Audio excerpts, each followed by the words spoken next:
একটা গণতান্ত্রিক বাংলাদেশ, একটা নতুন রাজনৈতিক বন্দোবস্ত প্রতিষ্ঠার চ্যালেঞ্জ আছে। সেই চ্যালেঞ্জের মধ্যে আমাদের পদ্ধতিগত জায়গাগুলোতে রাজনৈতিক পক্ষগুলো একটা ন্যূনতম ঐক্যমত্যে আসা দরকার।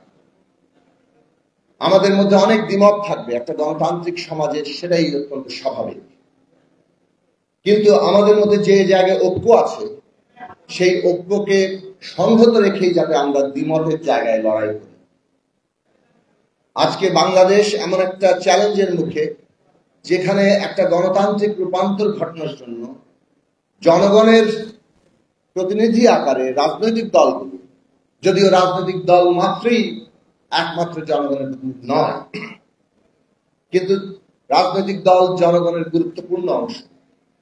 কাজেই প্রাথমিকভাবে রাজনৈতিক দলগুলো যেখানে সর্বসম্মত হচ্ছে সেইটা আমাদের জাতীয় সনদ হবে, এইটার উপরে আমাদের পদ্ধতিগতভাবে দাঁড়ানো দরকার। আমাদের যেখানে দ্বিমত আছে সেই দ্বিমত নিয়ে আমাদের জনগণের কাছে যাওয়া দরকার। জনগণ ভোট দিয়ে, তার সংগ্রাম দিয়ে সেই মতগুলোকে রাজনীতিতে প্রতিষ্ঠা করবে। এই পদ্ধতিগত জায়গায় যদি আমরা গ্রহণ করতে পারি তাহলে আগামী নির্বাচন কবে হবে এই নিয়ে বিতর্কের অবসান ঘটবে। এবং আমরা আশা করি অন্তর্বর্তী সরকার সংস্কার এবং নির্বাচনের দ্রুত রোডম্যাপ দিয়ে এই অনাকাঙ্ক্ষিত বিতর্কের অবসান ঘটাবে। অন্তর্বর্তী সরকার গড়ে উঠেছে এই সকল রাজনৈতিক শ্রেণী পেশা এবং বিশেষভাবে আমাদের আন্দোলনের ভূমিকা রাখা ছাত্র সমাজ, আমাদের শ্রমিক জনগণের সকলের সমর্থনের ভিত্তিতে।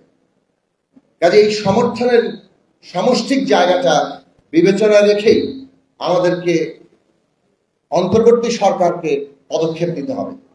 অন্তর্বর্তী সরকার মৌলিক প্রশ্নে কনসেনসাসের উপরে দাঁড়াবে, সেটাই আমাদের আকাঙ্ক্ষা।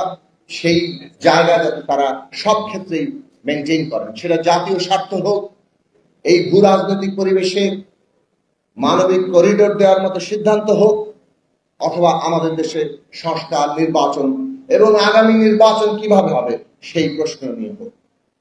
শেষে এই কথা বলি, জনগণের ম্যান্ডেটই আসল কথা।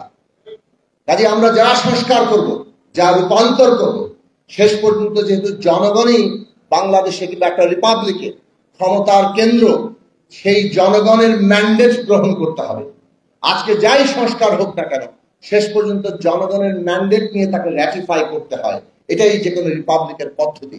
কাজেই আগামী নির্বাচন জনগণের ম্যান্ডেট দিতে হলে যে মৌলিক সংস্কারের কথা আমরা বলছি, সংবিধানের মৌলিক সংস্কার, ক্ষমতা কাঠামোর মৌলিক সংস্কার, সেই সংস্কার করতে হলে সংবিধান সংস্কার, সভা নির্বাচন এবং আগামী জাতীয় সংসদ নির্বাচন একসাথে করে জনগণের ম্যান্ডেট নিয়ে বাংলাদেশের গণতান্ত্রিক রূপান্তর ঘটানো, সেটাই হবে আমাদের জন্য টেকসই একটা রাজনৈতিক পন্থা।